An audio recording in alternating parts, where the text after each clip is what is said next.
Good morning, good day, good evening, wherever you are in the world. It's Mark Bossert. I'm here with Bernie Pawlik, Pawlik Automotive in Vancouver, Vancouver's best auto service experience, and we're talking cars. How you doing, Bernie? Doing very well. So today's guest is I didn't see the date. What's the age of this vehicle? A 2019 Hyundai 2019 Kona. Kona EV. What was going on with this vehicle? This vehicle was towed to our shop and it wouldn't start.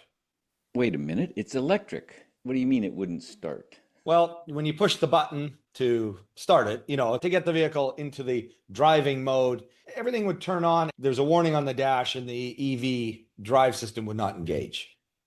So how did you go about diagnosing what was going on? Well, first thing was to hook a scan tool up and scan the vehicle for codes. And there was, in fact, a code related to the EV drive system. I don't actually have it in front of me, so I can't tell you what it was. It related to the EV drive system. So we did a little research on that and then proceeded to do a visual inspection under the hood. And what did you find? What did we find? Do you want to show pictures? Yeah, let's jump in. There's our guest. 2019 Kona EV. Generally pretty reliable vehicles. I'd say it's really reliable. As a matter of fact, this podcast doesn't prove anything less than the vehicle is still very reliable. Okay, do we want to go back maybe here? So what we found was basically some chewed up wires. So rodents are the fault of this particular issue. You can see on the bottom, there's a green item that is a leaf. It's among some of the items we found. There's a cover over top of the inverter. And when we remove that, you can see definite evidence of rodent habitation. Leaves of different variety, pretty fresh leaves actually, and some old leaves. So a nest being formed and of course a rodent living under the hood. This is not the first podcast we've done over the years of chewed up wires. And there is a little connector, and it's hard to imagine what significance it has to the EV system, but that connector, there's 4 wires, and they were originally a loop. You can see a red color at the top left wire, and 2 white, sort of what's left of the insulation, 2 white wires diagonally across, and then the bottom diagonally across from the red was also a red wire as well. So these wires form a loop. And when you pull this plug out, there's actually just 2 pins inside the connector, but that forms a loop.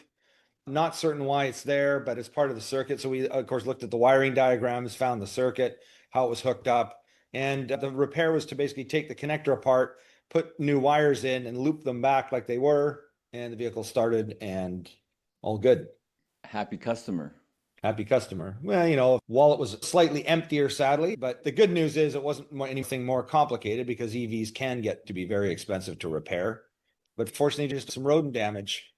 So one thing that I don't know if a lot of people understand is that EVs have a traction battery, the big battery that sits underneath the car, and also a 12-volt battery. Is that right? Yeah, they do. 12-volt electrical system, just like any other car that powers all your lights and accessories. And that 12-volt electrical system also enables the traction system to turn on and engage. So having a good 12-volt battery is very important in an EV, as it is in any other car.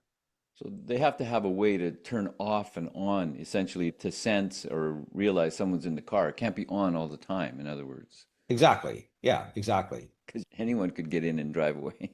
They could. So another successful repair of an EV, a little bit of a weird issue, but something that can happen in the world of EVs aren't in just sitting in your garage. No, they have lots of wires, just like every other car. They have more wires in many respects. Unfortunately, this wasn't any sort of major EV cable because there are some very expensive specialty cables on EV vehicles, which you wouldn't want rodents to chew on. It's funny how a little 14 gauge wire will take the system down.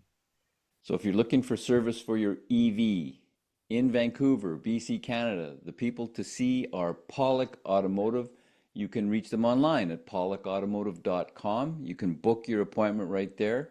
They'll get ready for your appointment, or you can call them at 327-7112. To book your appointment, you have to book ahead. They're always busy. Pawlik Automotive in Vancouver, BC, Canada.